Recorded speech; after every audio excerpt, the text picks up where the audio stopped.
So what if I told you there's a centuries-old secret to mastering pretty much any skill you can think of? Coding, cooking, even creating music. Well, today we're going to unlock that secret. It's a powerful 3-step framework from Japan, and it's called Shuhari. But first, let's get real about the frustration. You've totally been there, right? You pick up a guitar, you start learning a new language, or you dive into some new software. You practice and practice, but you just feel stuck. It's a universal feeling, and it turns out there's a really common reason why it happens to all of us. Here's the thing. The core problem is that most of us approach learning completely backward.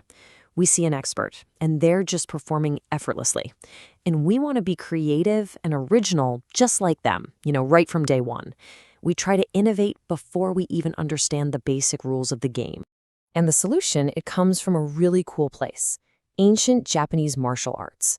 It's a concept called Shuhari, and it's this time-tested roadmap that outlines the entire journey from total novice to master. It happens in 3 distinct stages, Shu, Ha, and Ri. So let's break down what each of these really means.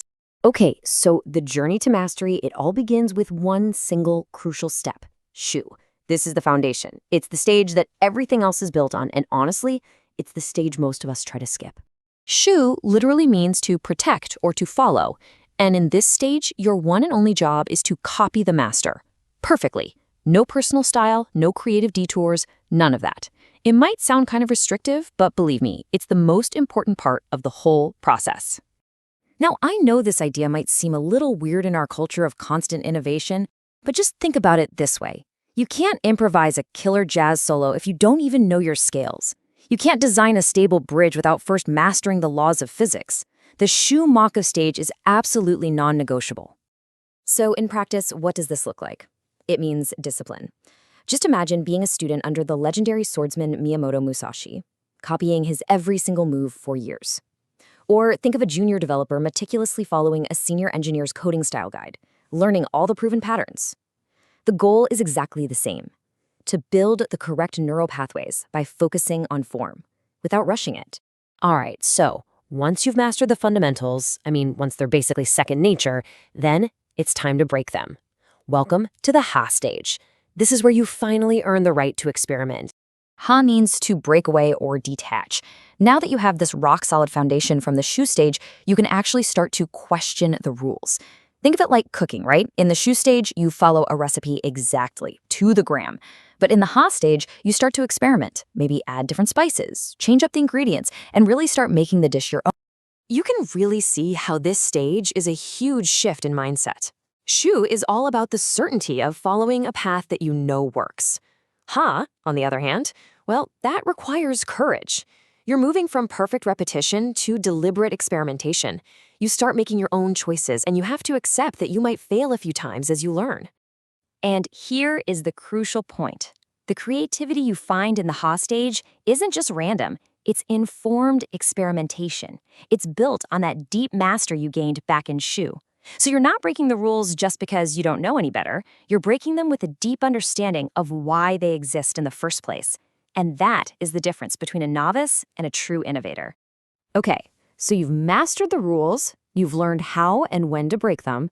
What's next? Well, the final stage, Ri, is where true mastery really lives. Ri means to leave or to separate. At this point, you're no longer bound by forms or rules or traditions. The technique isn't something you do anymore. It has become a totally effortless extension of who you are. Think about Miyamoto Musashi again. After mastering traditional sword fighting, that was his Shu, and then testing those techniques in countless duels, his Ha, he developed his own completely unique 2-sword style. It was just the natural expression of his mastery. Or, a master chef who doesn't even need a recipe anymore. They just create new dishes intuitively because they know exactly what will work. That is the essence of Ri. So the big question is, how can you use this ancient wisdom to speed up your own learning journey? Whether you're trying to build a business, learn an instrument, or just become a better public speaker. Oh, first, you gotta find a master. This could be a teacher, a mentor, or even just the collected work of an expert you really admire. Then you have to commit, I mean fully commit to Shu, the copying phase, for at least 6 months. You have to resist that urge to add your own flair. Only then should you start Ha, making small, deliberate changes. And over time, your own unique style, your Ri, will just naturally emerge. You know, the beauty of Shuhari is just how clear it is. These 3 stages, Shu, you follow, Ha, you break away, and Ri, you transcend. They just remove all the confusion. You always know which stage you're in and what your practice needs from you. It's literally a roadmap to mastery, and you always know exactly where you are on the journey. And get this isn't just some old philosophy. Modern neuroscience actually backs this whole thing up. The Shu stage builds strong, accurate neural pathways in your brain through focused repetition. The Ha stage then strengthens and flexes those pathways through variation. And Ri? Ri represents the complete automatic integration of that skill right into your brain. So the path is actually pretty clear. True mastery doesn't begin with a desperate search for originality. It begins with the humble discipline of following. Your journey starts right now with a single, simple question. Who will you follow?